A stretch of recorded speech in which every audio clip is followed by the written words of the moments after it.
आज जंगल में फिर परिंदों की खूब लड़ाई हुई थी।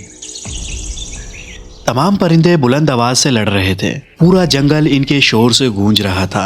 परिंदों की लड़ाई इस वजह से हुई थी कि हर परिंदा खुद को बहुत खूबसूरत समझता था और दूसरे परिंदों को आम सूरत कहता था। कभी कोई परिंदा कहता, मेरे पर कितने खूबसूरत हैं, इनकी खूबसूरती किसी और परिंदे के पर में नजर नहीं आती।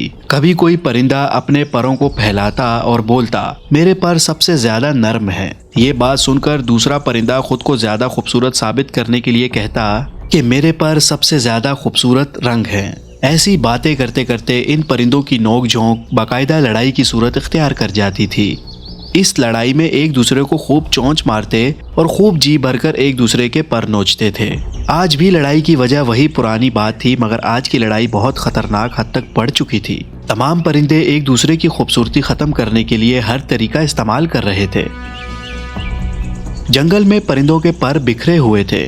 इससे पहले कि लड़ाई मजीद बढ़ती, इस दौरान एक बहुत ही खूबसूरत परी ने तमाम परिंदों को लड़ाई रोकने और तसल्ली से बैठकर बात करने को कहा। तो तमाम परिंदे अच्छे बच्चों की तरह आराम से बैठ गए। परी ने तमाम परिंदों को एक जगह पर इकट्ठा किया और बोली, मैं कभी कभार तुम्हारे जंगल से गुजरती हूँ, मगर जब भी गुजरती तो तुम्हारी लड़ाई होती जरूर देखा करती थी। मैंने कई बार तुम्हारी लड़ाई खत्म करने का सोचा, मगर आज तो तुम लोगों की लड़ाई ने मुझे बहुत मायूस किया है। चलो यूं करते हैं कि तुम्हारी ये लड़ाई मैं हमेशा के लिए खत्म कर देती हूँ। मैं चंद दिनों तक वापस आऊंगी और तुम्हारे जंगल से गुजरकर आगे जाऊंगी। अब तुम लोग खुद फैसला कर लो कि तुम में से सबसे ज्यादा कौन सा परिंदा खूबसूरत है। मैं उस परिंदे को तुम्हारा बादशाह बना दूंगी ताकि ये रोज रोज का फसाद खत्म हो जाए। परी की बात सुनकर तमाम परिंदे एक दूसरे का मुंह तकने लगे। आखिर इन्होंने परी के फैसले को मानते हुए आपस में मुकाबला करने का फैसला किया। मुकाबले की तैयारी पूरे जोशो खरोश से शुरू कर दी गई। हर परिंदा खुद को सबसे ज्यादा खूबसूरत तस्वुर करता था, इसलिए वो खुद को मजीद खूबसूरत बनाने लग गए। मोर ने सब परिंदों की तैयारी देखी तो अपनी दुम फैलाकर बोला,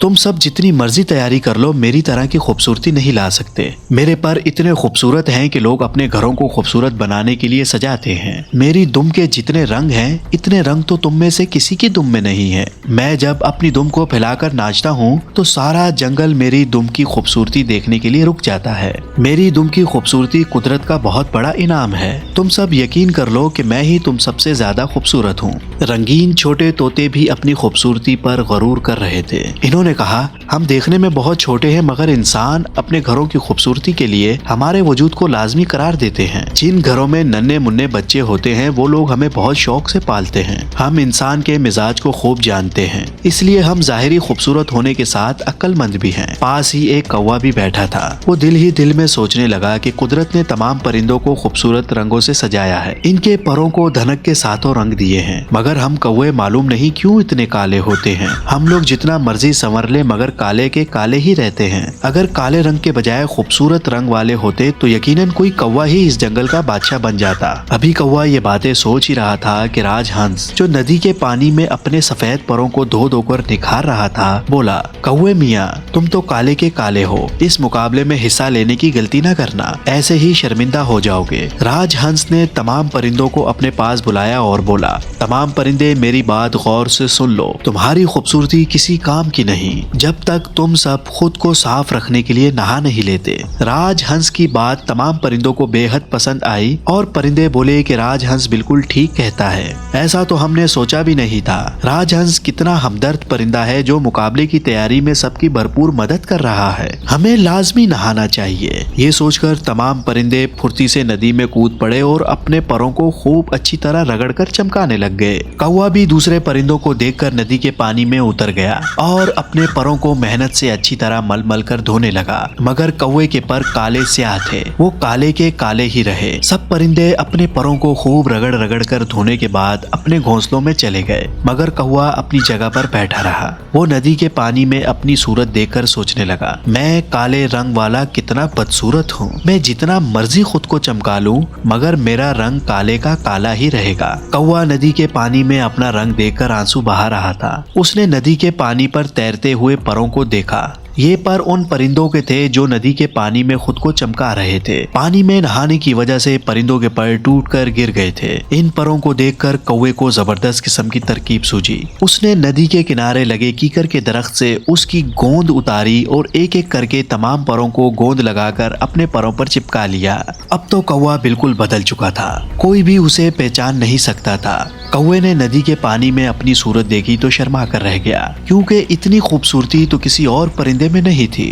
कौवा बहुत खूबसूरत हो गया था। उसे देखकर तमाम परिंदे हैरान रह गए थे कि ये सब कैसे हो गया। चंद दिनों के बाद जो परी जंगल से गुजरी तो उसने तमाम परिंदों को एक जगह पर इकट्ठा कर लिया और गौर से तमाम परिंदों को देखने लग गई। परी तमाम परिंदों को खूब अच्छी तरह देख रही थी ताकि किसी परिंदे से ज्यादती ना हो जाए। परी ने सब परिंदों को देखकर अपना फैसला सुनाया कि मैंने तमाम परिंदों को बहुत गौर से देखा है, मगर मैं तुम में से सबसे ज्यादा खूबसूरत इस परिंदे को करार देती हूँ। परी ने हाथ में पकड़ी सितारे वाली छड़ी का रुख कौवे की तरफ कर दिया। परी ने कौवे को जंगल का बादशाह मुकर्रर कर दिया और फूलों से सजा ताज कौवे के सर पर रख दिया। परी अपना फैसला सुनाकर अपने देश चली गई। परी के जाने के बाद दूसरे परिंदों को बहुत गुस्सा आया कि कौवा हमारे गिरे परों को खुद अपने परों पर चिपकाकर नकली खूबसूरत बन गया है। कौवे ने नकली खूबसूरती दिखाकर मुकाबला खूबसूरती जीत लिया है। अब तमाम परिंदों ने गुस्से में आकर कौवे को खूब मारना शुरू कर दिया। तमाम परिंदे अपनी चोंच से कौवे पर चिपके पर उतारने लग गए। थोड़ी देर में जंगल का नया बादशाह अपनी नकली खूबसूरती खो चुका था। कौवा अपनी असल हालत में आ चुका था, मगर परिंदों के मारने और रंगीन परों को नोचने की वजह से उसके अपने पर भी उतर चुके थे। कौवा अपनी असल हालत से बहुत बदल गया था। जब कौवे ने अपनी हालत देखी तो उसे एहसास हुआ कि नकली खूबसूरती का कोई फायदा नहीं होता। फिर ये नकली खूबसूरती बहुत महंगी पड़ी। अब तमाम परिंदे एक दूसरे की खूबसूरती को मानते हुए सबको इज्जत देने लग गए और कौवा अपनी असल खूबसूरती के लौट आने का इंतजार करने लगा। अच्छे बच्चों, नकली खूबसूरती के बजाय इंसान को अपने अमाल को अच्छा बनाना चाहिए। असल खूबसूरती वही होती है जो अपने अमाल को अच्छा बनाकर रखे। अगर आपको हमारी ये स्टोरी पसंद आई तो हमारे चैनल को सब्सक्राइब और बेल आइकन को दबाकर वीडियो को लाइक जरूर कीजिएगा। बहुत शुक्रिया।